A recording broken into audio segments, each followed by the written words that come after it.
Get Heavy Podcast, hosted by Craig Casamas and John Scheimer.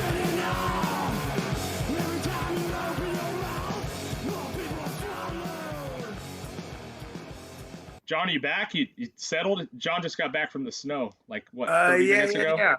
Yeah, just walked in the door like 45 minutes ago. So yeah, it was good. It was nice. It was fun. Yeah.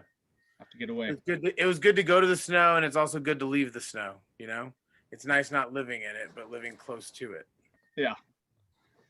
I'm sure in New York you get it more than you want, right? Yeah, right now it's You guys are getting pounded right now, right? Yeah. it's I don't know, like I say, the center of the NAR, you know. Yeah, that's what. Yeah, we were talking earlier. No, you're getting pounded right now with snow. Yeah, it's brutal. Snow, And, you know, in the city, it's like you can't really you're kind of stuck in a little apartment. You can't really go far. Not that you can do that much to begin with during, in a pandemic. How has that been treating you, the whole thing? I mean, we spent a lot of time talking about it with people that live in New York and stuff, but I mean, really? You guys get through it relatively safely and all that, or? We've been safe. Yeah. That's good, man. We've been safe, but like the nature of my work is that I do have to be on site sometimes, about half the time. It's, I don't know how to. Right. Practicing, following protocol can be, challenging in a big, dense city like New York. Did they? I mean, obviously the library was shut down, I would assume, for a long time, or yeah. It's shut down to the public. It's shut down for researchers as well. The branch that I work at, that we do exhibitions. We work with the collections there, the research collections. And those are closed. People generally make appointments to come see them, but yeah, completely closed to the public. Yeah. That said, I make appointments with certain fabricators, different designers, curators, and meet them and bring them in and discuss. So how did you fall into that job, dude? Oh, we lost John. He'll come back, I guess. How did you fall into that job, dude? I mean, is it something you fell into, something you went after? How did that happen? I would say I just, I guess went after would be, the more appropriate way it happened. Yeah. I was just interested in, the type of exhibitions. They're not really fine art exhibitions as, the ones that I was accustomed with. Oh, really? I was working at an art school, SVA, at the student galleries. Okay. Doing about 50 shows a year. Wow. A lot of students. Holy moly. Yeah, and I came to that via experience in freelancing in other galleries. I worked at SF MoMA, San Francisco Museum of Modern Art. Okay. And that was just the best place to work. Everybody there was a metalhead or a punk or involved in experimental music. I worked directly with Noah from Neurosis. Right. Yeah. Experimental people, and it was really cool. But then I moved. That was all at MoMA there. Mm-hmm, yeah. Wow. San Francisco. Okay. Crazy. Yeah. It was a really amazing place in that respect. But yeah, flash forward to New York. My wife got accepted into a grad program at Columbia, which is why we came here. And she's also from here, so there's strong family roots here in Queens, to be precise. And I just kind of fell into the work because it was something I was, willing to do, something I, had a bit of experience with, some background in, scenic carpentry long before all that. Right.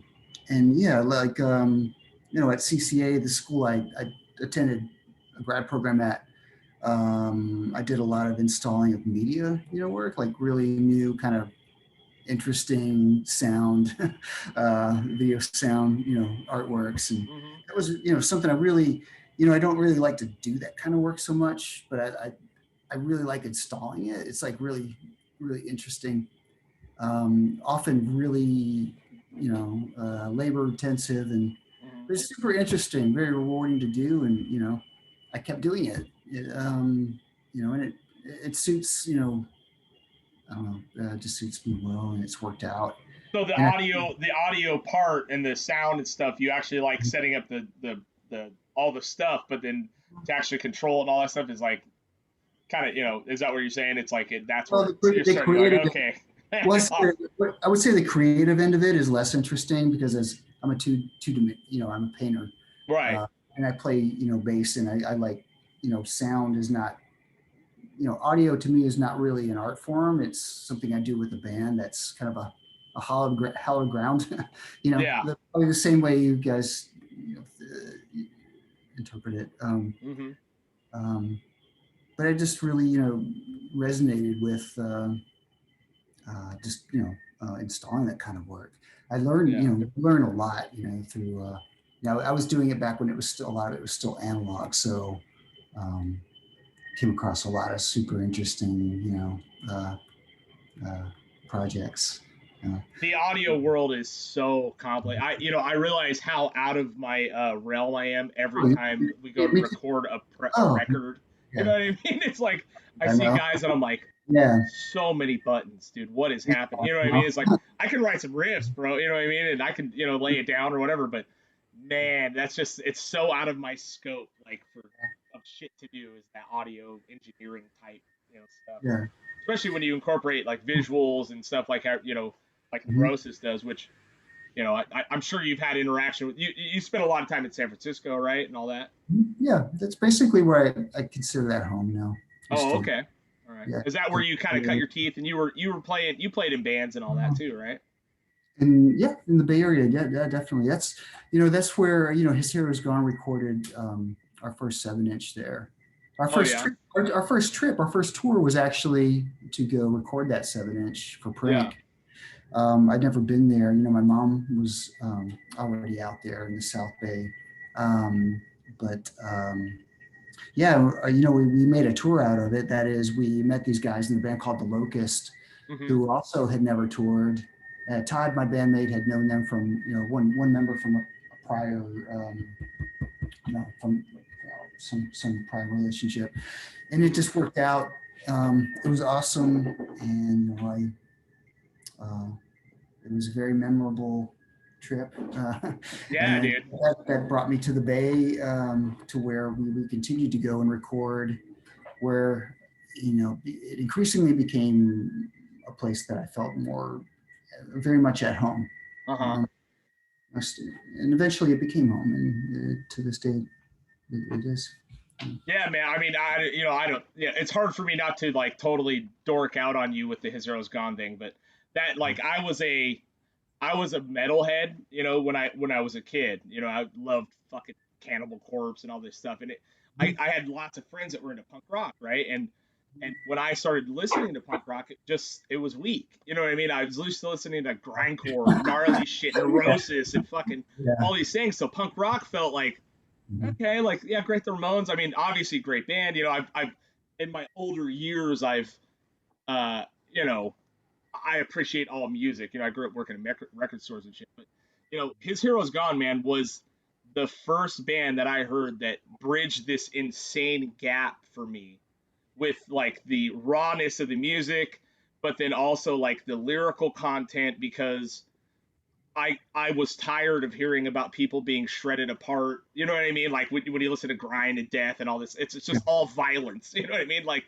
whereas like His Hero's Gone, just it bridged this insane gap for me. And I mean, besides the low tunings and the gnarliness of the music and the lyrical content was what caught me. You know what I mean? And those first couple records, man. I mean, I missed you guys by this much. You guys, I don't know if you were in the band still, but you guys played a place called the Pickle Patch in Isla Vista and I literally missed my ride to the show. I was like 15 years old. You know what I Uh-uh. mean? I was like, Yeah, oh, obviously, yeah, but I don't know how the extent of how long you were in it and all that. You know what I mean? yeah. The entire You time, were the whole time. Okay, yeah, it was my band, basically. yeah, yeah. Of course. I mean, yeah. I Yeah, mean, I know Todd gets a lot of the credit, but there's some stuff of that course. going on in the background there. Yeah. Yeah, Mhm. I mean, it was just so incredible. I mean, what was the time like? I mean, obviously they're from Memphis. You were living in Memphis when you guys started. I mean, how did that all work? Just Todd and I worked together.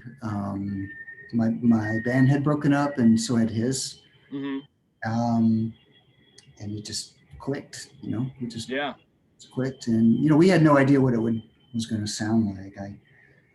In fact, it's hard to even talk about that band now without, outside of the other bandmates, being here. Yeah. I don't know if I have a lot to say. Yeah. Well, I mean, we don't have to, I don't need a history of, but it's just, the band was so important to my life, dude. I mean, it was, it was ridiculous, Yeah. Oh yeah, it's everything to me. It's still, I still dream about being at practice. It's still. Oh, really? It still is at the forefront of everything I do, regardless of what life will bring. It always will be. I don't have any control over it. Yeah. We had none of us had really any control over how, everything happened. Yeah. Yeah. How, everything, songwriting, touring, forming, breaking up, recording, I feel like it was this thing that just happened that needed to happen, Yeah, I mean, it was. I mean, organically, just one of the most epic bands. But I mean, it's hard to really sit. Obviously, no one really knows it in the moment. Like how special it is. Sometimes it takes a long time until you walk away from something and you realize like how cool it was. But I mean, with how big it was, did you guys like know it was something special back then? I mean, knew it was, yeah. Yeah, I mean, okay, you had to have, right? This, it's just the wild, just how it goes, I guess, Yeah. That's a trip, man. Yeah, I mean, I don't know. It's such a huge part of my life, I just couldn't, when I found, I realized you were selling the prints and stuff, I was like, oh shit, because that record cover, I mean, just all of them really, but that 15 counts is just like, it's forever in my mind is like the punkest shit ever, and the artwork is so simplistic and so, you know what I mean, like so perfect for the record, and it says so much without being this overwhelming, you know what I mean, like image, you know what I mean, and it was said a lot about the band too. I mean, it just, it was a trip, dude. Yeah, it bridged this massive gap in my mind, you know what I mean, that just and it thrust me into pushing myself politically, emotionally, you know what I mean, at a time in my life where I absolutely needed it. You know what I mean? I was a staunch metalhead that wasn't gonna do nothing else, you know what I mean? So that's good to hear. Yeah. Yeah, man. Yeah. Thank you. Do you still keep in touch with the guys and all that? Yes. Yeah, that's good, man. Yeah. I keep talk with Todd occasionally. Yeah. Did any guys ever talk about rehashing it or no? No. No. It's good for what it was, and then there it is, right? Yeah, there it is in space and time. It's it's a product of a time and a place. It can't really be relived. Yeah, of course. I mean, well, you could. It's a trip because when you think about what punk rock is, and it was like, if you would have asked any of these guys, hey, 30 years later, could you cash in on your band and play shows? I mean, Scheimer, he actually had a power outage. That's why he's not on here now. But he tour manages Off and Flag and a bunch of bigger bands that did these comebacks, and are making upwards of 50 grand a show and stuff, and it's a trip. It's like if you would have ever asked any punk rocker, like, would this shit last 40 plus years and be as popular as it is, you know what I mean, and be able to do that thing again, you're like, almost no one I would assume would be like, yeah, dude, fuck yeah. I don't know. It's a trip. I got a text from Todd just a few days ago. He found this old photo. This is how it goes. We occasionally feel inspired to send each other something that we just randomly found that we know the other hasn't seen, and we hadn't, no clue. That kept us, I think that kept things, really honest and. Yeah, to do that much in so little time is like, it was awesome, man. But as far as like art and stuff goes, I mean, obviously you have a huge background in history. With what came first, art or music or both? Did they kind of coincide? Is there something else that into the catalyst of that? I mean, they coincided, but I mean, it goes back to being an adolescent and not really having access to to either. I couldn't really afford an instrument. I couldn't afford, paints. I would draw, I would say, the visual representation of music at the time for me as a kid. I mean, I can't lie. It was, what was accessible. It was, Iron Maiden, Derek Riggs. That was, everything. I would, you know, uh, you know, uh, get really deep into, that type of realism. I never had, training. But yeah, I would just say the two coincided. As a youth, I say, Sabbath, Maiden, um, you know, new British heavy metal, Metallica and Slayer for a brief while. Oh yeah. Before I got into punk. Yeah, that was it. That was the impetus, I guess, to draw. It was the music I listened to. Yeah. Yeah, that's a trip, man. I mean, is it when you draw, like when you started creating, was it just were you recreating covers, drawing Eddie? Like what are you drawing at the beginning? Like when I was a kid, I used to literally I grew up in like ghettos, so a lot of lowrider magazines. Yeah. You know what I mean? So I was drawing like hot chica chicks and lowrider cars and just weird shit. You know what I mean? Like you just kind of grab what's near you. What's around? Yeah. Yeah. Yeah. Exactly. Yeah. What's around for me? That was it. That was it. I mean, there was what was around literally, but it was just so lame that music was my, refuge. So Right. that was around. It was, deep in the blood, I guess, just the way music still is for me, and that was my sense. It was very different as a 12-year-old, but yeah, I just knew there was just something there, something, I don't know. I would get frustrated in that it would get kind of tedious at times because I didn't know how to, keep things, active or, keep your, creativity optimal or something, But yeah, there was no art class. There were no art classes. I didn't have. I just went for it. Just stayed with it. I just knew eventually, I would. Really, seriously or professionally study art. It took, the breakup of, that band for that to actually, have a chance to occur. I couldn't have. The breakup of His Hero Is Gone was kind of what spawned you into pushing you into that. Yeah, well, I mean, as a full-time pursuit. Yeah, it was something that was, something I was pretty sure would happen at some point in my life. I had gone to a university, and I'd actually come close to graduating, but I quit, because the band was way more important, and that was more of where I was at the time, and I was seriously studying it for a few years. Mm-hmm. Working and practicing the whole time as well. It's weird. It's like it's a major blow sometimes. I was in a band that we toured a lot. You know what I mean? I ended up having to step away. I had kids. I'm making $0. You know what I mean? And as we were speaking earlier, that's how I got kind of doing what I do. It's kind of a family thing. And it was a hard blow to walk away from something that had that much momentum and that much passion. You know what I mean? And I was left I felt left. I was empty, dude. Like I was empty after it happened. I was fucking lost for a long time, like creatively. You know what I mean? But what it did is it allowed me. I didn't realize how drained I was. You know what I mean? Like emotionally and creativity, like creative wise. Like it took me a couple of years to kind of regroup and then really refocus on, and I've said this 1,000 times. Like for any one of us to have the luxury or the like audacity to take a chance on a passion.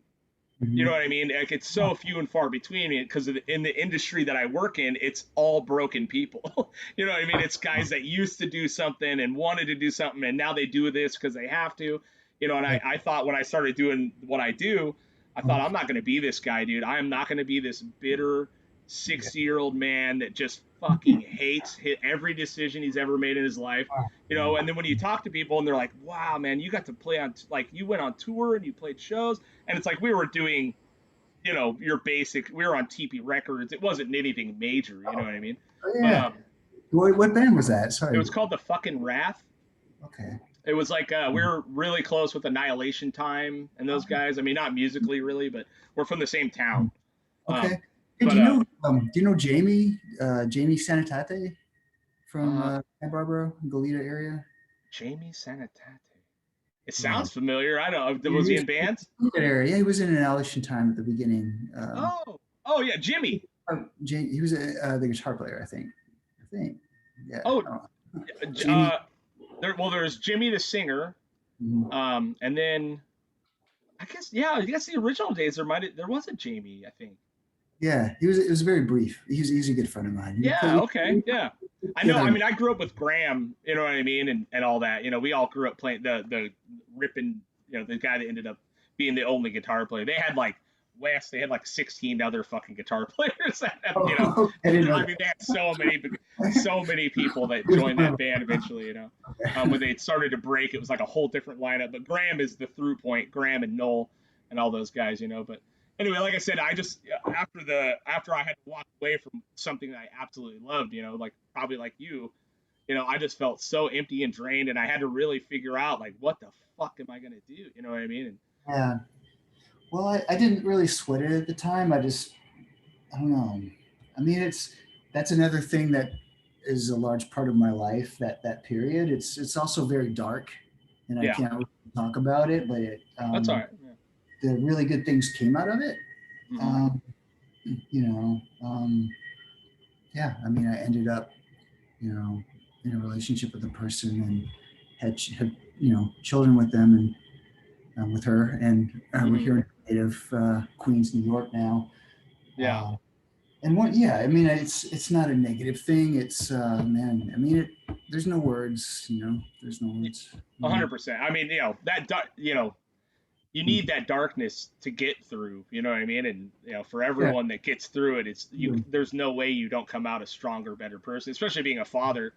I mean, you know, our kids, I mean, if you're anything like me, you know, my kids are not struggling nearly as bad as I did as a child. You know what I mean? And how do you instill that?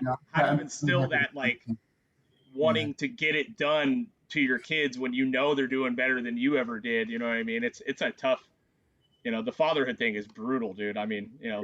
Yeah, it's heavy. Yeah.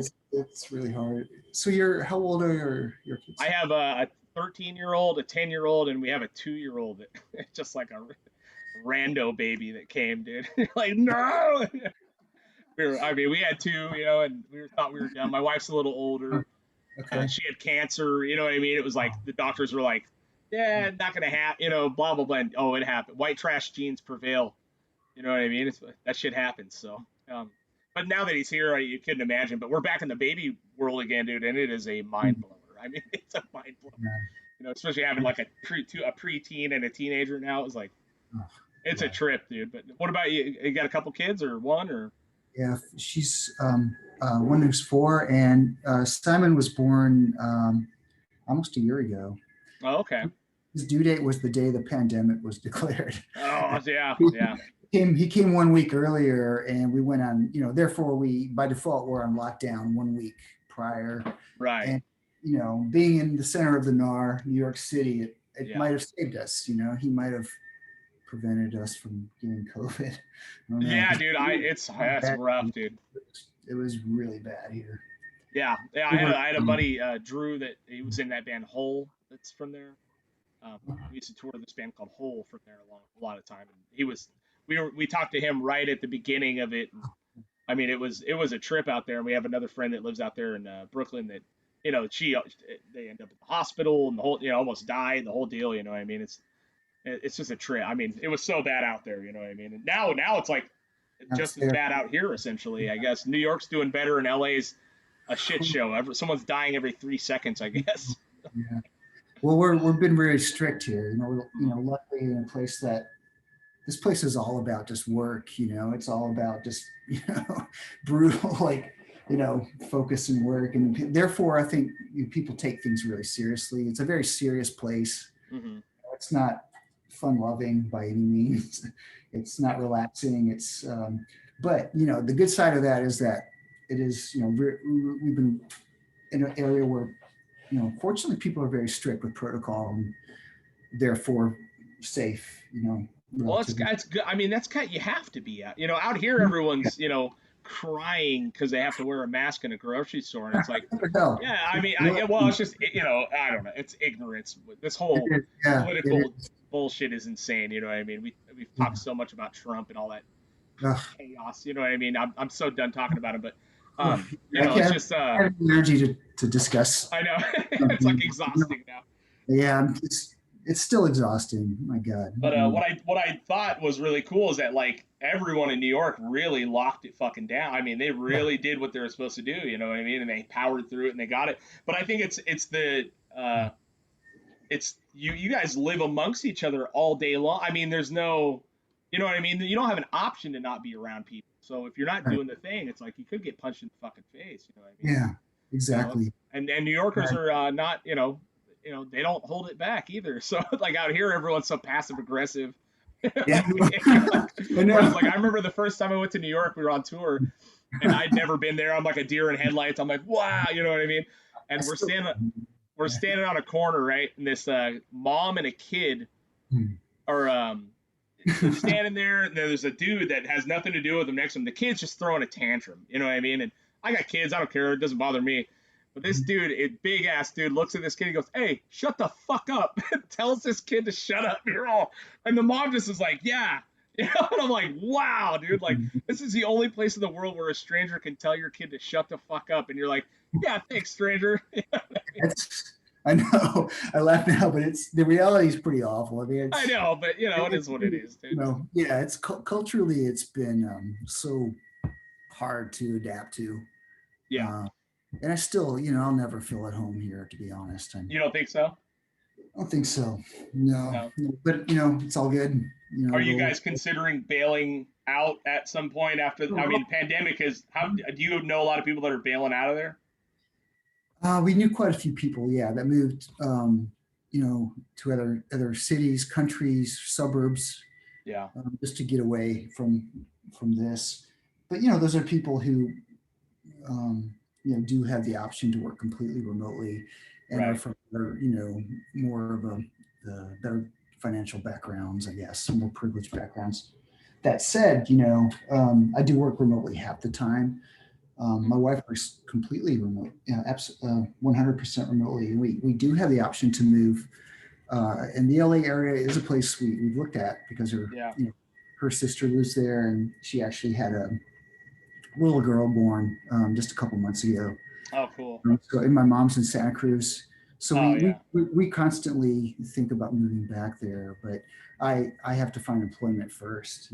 We can't move there without that. Well, if I could send you a word of advice, skip LA and just go 45 minutes north, and you can hang out in Ventura. It's way nicer. And the rent's about half as cheap. Oh, really? And you're 5 minutes from the beach all the time. Sure, I need to. Okay. Throw that on the list. You know what I mean? Yeah, that sounds good. Yeah, it's. I mean, believe me, I've always there's many times where we've talked about like, oh, we should move to LA. There's more opportunity, this and that, and it's like, yeah, there is, man, but you're still in the same rat race, and then also, people are not everyone, obviously, but people are just shells of humans. When you get into that Hollywood scene, which obviously I wouldn't assume you would want anything to do with, and nor would I, but dealing with art, dude, like, you could hate it out there probably. I probably would. Yeah. But it's the same here. I think I don't know. It's fortitude. It's doing what you have to do. Yeah. I don't know. I mean, what you just described is what other people have described to me as well. Yeah, it is true. And I have such a short fuse with bullshit. You know what I mean? Like, I don't have time. I don't have time for some cokehead to jabber jaw at me for fucking 6 hours about this one thing he's doing. Well, that's the beauty, though. Well, I wouldn't say the beauty. That's the good thing about New York. That's the thing I appreciate too. there is no bullshit. Yeah, You know? yeah, it's true. Um, It's all bullshit in LA, dude. I mean, it really is, you know. that's what everybody says. But I don't. I've never lived there. No. I've always, liked being there. But yeah, everybody's warning me about that. Well, that's what I'm saying. Great place to visit. Move to Ventura. It'd be fucking. It'd be a lot Well, better. All of my friends that live in LA are like, we're moving back home. This is yeah, insane, you know. Because it is. I mean, especially with the homeless stuff out there right now, is like Hollywood and Highland is literally Skid Row. You know, it's crazy what it looks like with the pandemic right now. You know what I mean? But yeah, I don't know. It's a trip, man. I mean, life, life. It's all about what's good for you and your family at that point. And to be yeah, into your family is yeah, massive. You know what I mean? it is. And how far a commute is that? I mean, do people commute to Oh yeah, LA? about 45 minutes. You can even live in like Thousand Oaks and move. You know what I Oh, mean? 30 minutes to LA. well, I mean, Yeah. 45-minute subway ride is pretty common here That's in what New I'm York. saying. Yeah, New Yorkers are used to traveling, dude. You Yeah, know, you just got to do it in a car. You know. yeah. Crazy, man. I did want to ask you though, like, are you still actively like making artwork for music and bands and stuff like that, or your own stuff? Are you producing music on your own still? What's going on with your actual Um, creative life? well, yeah, I do. I have a studio in Sunset Park, Brooklyn. It was a COVID hotspot for a long time, Hmm. and I haven't gotten on a subway since the pandemic began. Yeah. So I've only been there a couple times. Hmm. You can take a ferry there. Um, that said, um, navigating this densely populated area in a pandemic is pretty intense. And because I have a daughter and newborn son, I can't risk getting COVID. So Yeah. therefore, I don't go to that studio. I'm an oil painter, so I can't really practice that at home. So I do, some work around here, but I'm not set up for it. It's not an art studio here. It's a little apartment with two kids, and my wife and I are both working here. Hmm. But there's things in the pipeline. Yeah. This project of working on prints is something that I did as a result of the pandemic. Really, it's Yeah. something I've been thinking about for a long time. But I worked with my friend Mouse, Monolith, to make proofs, and that worked out, quite well from these sources that I had, these old slides that are 20 years old or so. Yeah. Um, Syndromes is a band I've had going for a few years that Okay. it's going great. We obviously can't practice that much, but we have an LP's amount of material written, Hmm. and once the option to be able to be in the room and record happens, we'll schedule that. But we practiced a few times. In fact, the venue St. Vitus allowed us to practice on their stage, Oh, really? and we could stand 15 feet apart from each other. Nice. Hell And yeah, it's man. and use the gear on stage. I just bring our instruments. So it's been that was really awesome. Yeah. Have you been able to like play shows over there at all? Nothing yet.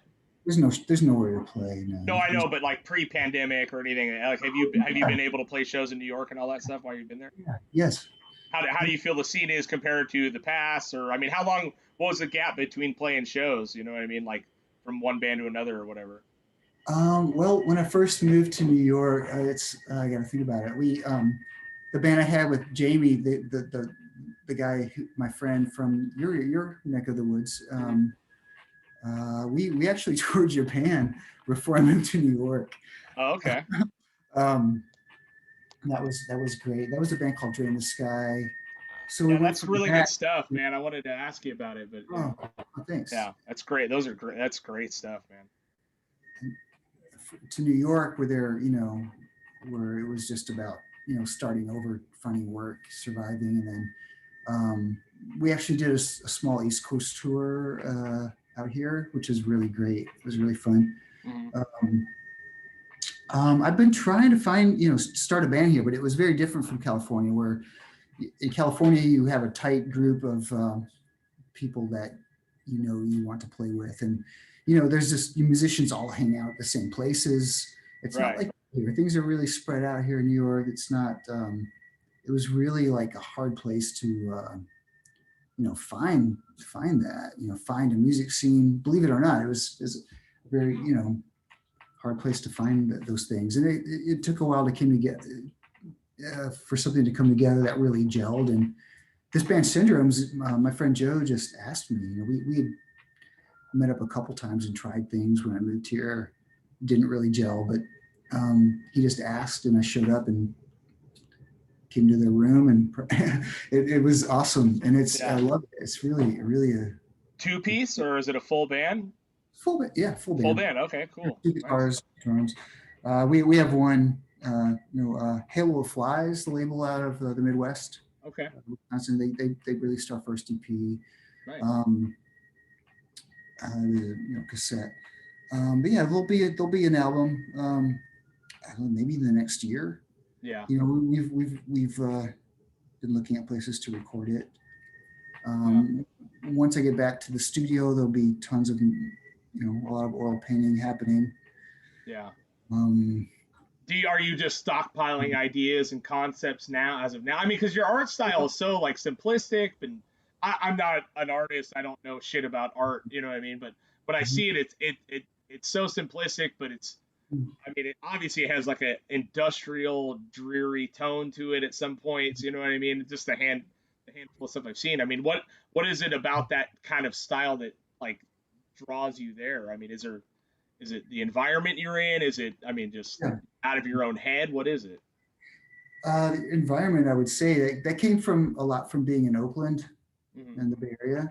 The type of light, honestly, like the type of light that I've always been really attracted to. I remember seeing like that video Cliff 'Em All as a kid, and seeing the light hitting them, and realized that type of sunlight. I don't know if you know what I mean, but it's like, it really struck me. It's like, I was like, oh, later I lived in the place. There was that. There was the way the light changes so fast and it becomes so intense, and it just envelops everything. It radiates everything and fades away. I don't know.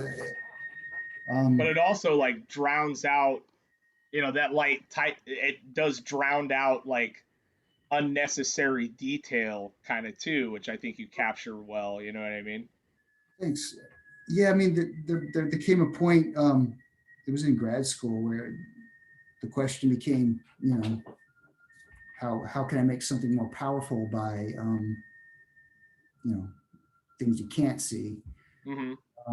So it came about through painting architectural forms. There were forms that I was really working with that really represented Memphis. Very influential place, to me. Right. So it was like, in a way, it was a comment on the past, but not in a nostalgic kind of way. So yeah, it became a visual problem, I don't know, existential problem. I don't know how to describe it, but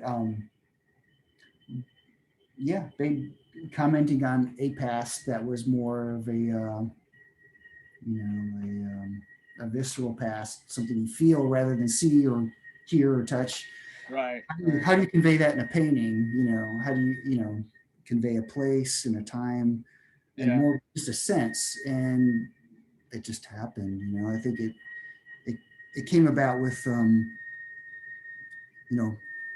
thinking of these things on a cinemascopic scale, thinking them in a grand sense. So the paintings became very large. Details began being removed. There was like, I don't know, man. I can. It's a pretty academic thing to talk about. Something kind of, maybe kind of boring.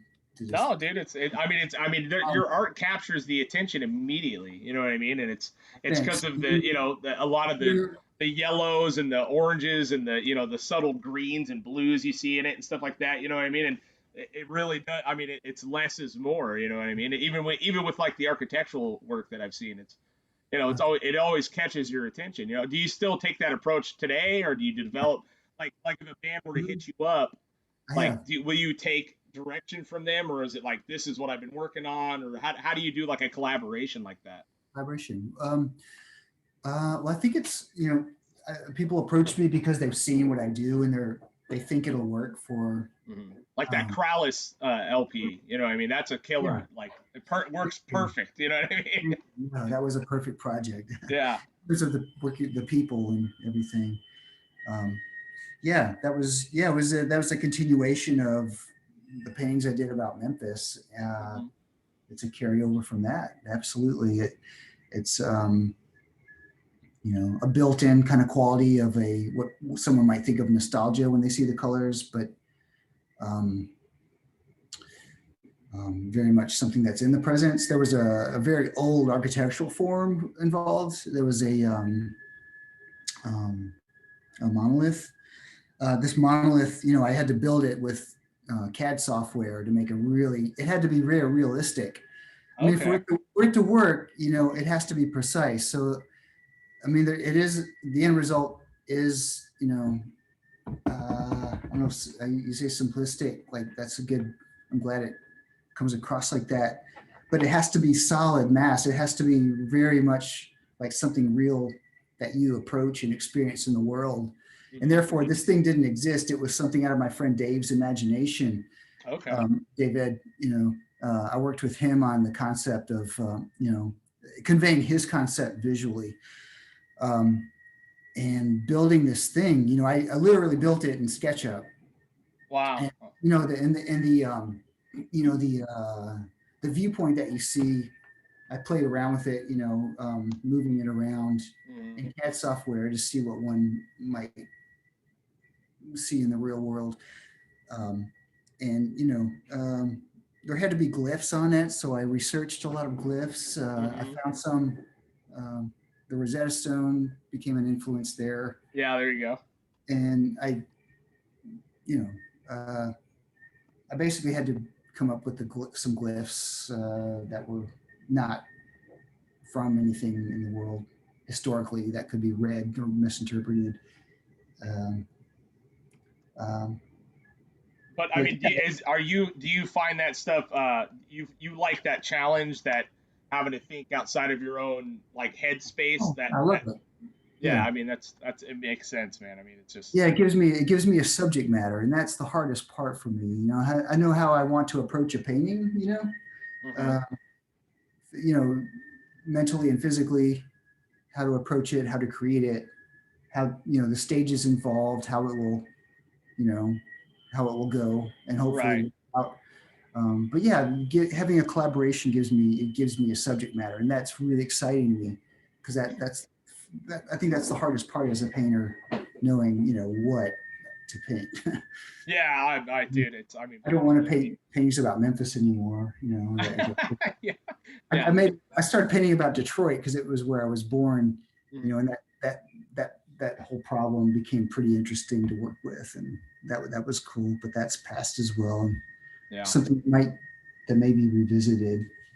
Yeah. Now, is it you approach? I mean, you seem to approach these paintings as times and spaces of stuff. You've spent times and places of maybe like that time and era brings up a feeling, and that brings out the painting. Is that true? I mean, because it's interesting. You always mention it like by city. You know what I mean? Or Memphis, Detroit. All that stuff, or even the Bay Area, that kind of stuff. It's like, is it representative of the time and place for you mentally? Somewhat, Yeah. yeah, somewhat, yeah, Hmm. It's beautiful, yeah. man. Yeah. Thank you. No, dude, Yeah, I just yeah. Anyway, like I said, it's always. I mean, uh, besides all the His Heroes Gone stuff, you have such a plethora, a world of work that, you know, I'm sure people have seen it at this point, and I just was so stoked to see you doing the prints and all that stuff. I mean, it's got to be a little gratifying to see that kind of artwork getting put out there, again like that. I'm happy people respond to it. Yeah, Yeah. yeah, it is. It is, it is gratifying. Yeah. right, man. Well, dude, I really appreciate you coming on, man. It was a pleasure to meet you. Hi, Greg, thank you. Look me up when you come to move to Ventura. We'll start making some noise. Uh, You know what I mean? Awesome. But yeah, man. Thank All you. the luck in the world, and it was a pleasure. And we'll talk soon. All right, Craig. Thank you. All right, man. Later. Okay.